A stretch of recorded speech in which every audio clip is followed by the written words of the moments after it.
राधे राधे दोस्तों। आज हम अपनी इस वीडियो में आप सभी के लिए श्रीमद् भगवद गीता के 7वें अध्याय का सार लेकर प्रस्तुत हुए हैं।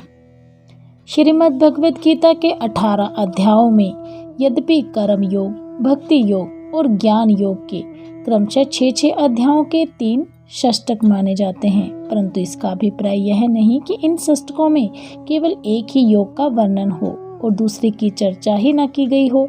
जिस षष्टक में जिस योग की प्रधानता से वर्णन होता है, उसी के अनुसार उसका नाम रख दिया जाता है। परमात्मा के निर्गुण निराकार तत्व के प्रभाव, महात्म्य आदि के रहस्य सहित पूर्ण रूप से जान लेने का नाम ज्ञान और सगुण निराकार एवं साकार तत्व के लीला, रहस्य, महत्व, गुण और प्रभाव आदि के पूर्ण ज्ञान का नाम विज्ञान है। इस ज्ञान और विज्ञान के सहित भगवान के स्वरूप को जानना ही समग्र भगवान को जानना है। इस अध्याय में इसी समग्र भगवान के स्वरूप का, उसके जानने वाले अधिकारियों का और साधनों का वर्णन है। इसीलिए इस अध्याय का नाम ज्ञान विज्ञान योग रखा गया है। 6 अध्याय के अंतिम श्लोक में भगवान श्री कृष्ण ने कहा है कि अंतरात्मा को मुझ में लगाकर जो श्रद्धा और प्रेम के साथ मुझको भजता है, वह सब प्रकार के योगियों में उत्तम योगी है। परंतु भगवान के स्वरूप, गुण और प्रभाव को मनुष्य जब तक नहीं जान पाता, तब तक उसके लिए अंतरात्मा से निरंतर भजन होना बहुत कठिन है। साथ ही भजन का प्रकार जानना भी आवश्यक है। इसीलिए अब भगवान अपने गुण प्रभाव के सहित समग्र स्वरूप तथा विविध प्रकार से युक्त भक्त योग का वर्णन करने के लिए 7वें अध्याय का आरंभ करते हैं और सबसे पहले 2 श्लोकों में अर्जुन को उसे सावधानी के साथ सुनने के लिए प्रेरणा करके ज्ञान विज्ञान के कहने की प्रतिज्ञा करते हैं। भगवान श्री कृष्ण ने कहा, हे पृथा पुत्र अर्जुन, सुनो, तुम किस तरह मेरी भावना से पूर्ण होकर और मन को मुझ में आसक्त करके योगाभ्यास करते हुए मुझे पूर्णतया संशय रहित जान सकते हो। अब मैं तुमसे पूर्णतया व्यवहारिक तथा दिव्य ज्ञान कहूँगा। इसे जान लेने पर तुम्हें कुछ भी और जान लेना शेष नहीं रहेगा। कई हजार मनुष्यों में से कोई एक ही प्रयत्नशील होता है और इस तरह सिद्धि प्राप्त करने वालों में से कोई एक विरला ही मुझे वास्तव में जान पाता है। पृथ्वी, जल, अग्नि, वायु, आकाश, मन, बुद्धि तथा अहंकार, ये 8 प्रकार से विभक्त मेरी प्रकृति है। हे महाबाहु अर्जुन, इनके अतिरिक्त मेरी एक अन्य पराशक्ति है जो उन जीवों से युक्त है जो इस भौतिक अपरा प्रकृति के साधनों का वहन कर रहे हैं। सभी प्राणियों का उद्गम इन दोनों शक्तियों में है।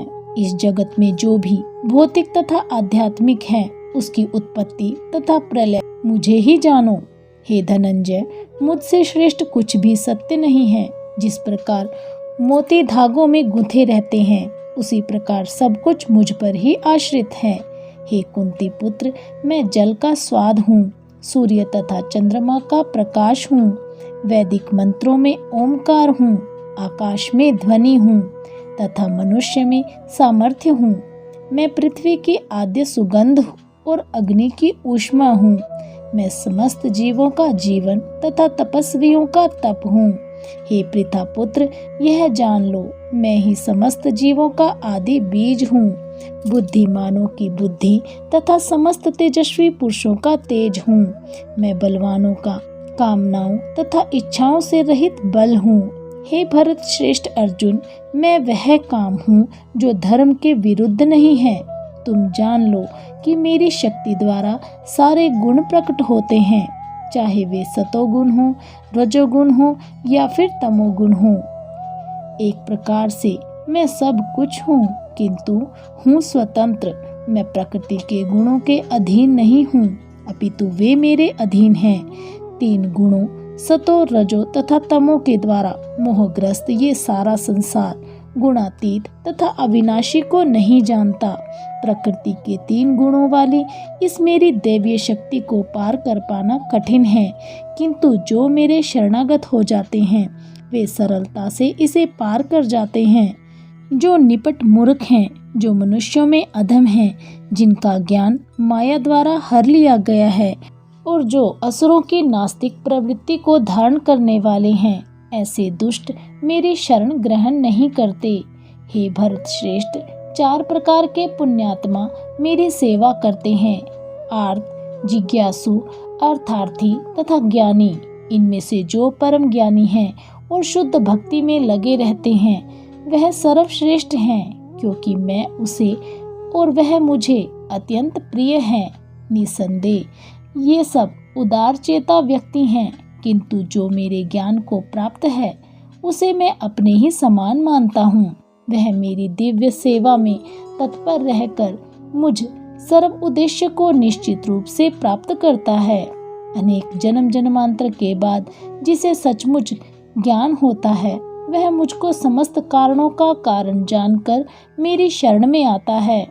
ऐसा महात्मा अत्यंत दुर्लभ होता है। जिनकी बुद्धि भौतिक इच्छाओं द्वारा मारी गई है, वे देवताओं की शरण में जाते हैं और वे अपने अपने स्वभावानुसार पूजा के विशेष विधि विधानों का पालन करते हैं। मैं प्रत्येक जीव के हृदय में परमात्मा स्वरूप स्थित हूँ।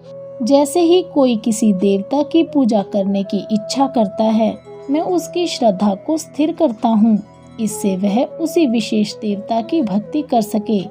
ऐसी श्रद्धा से समन्वित वह देवता विशेष की पूजा करने का यत्न करता है और अपनी इच्छा की पूर्ति करता है, किंतु वास्तविकता तो यह है कि ये सभी लाभ मेरे द्वारा प्रदत्त हैं।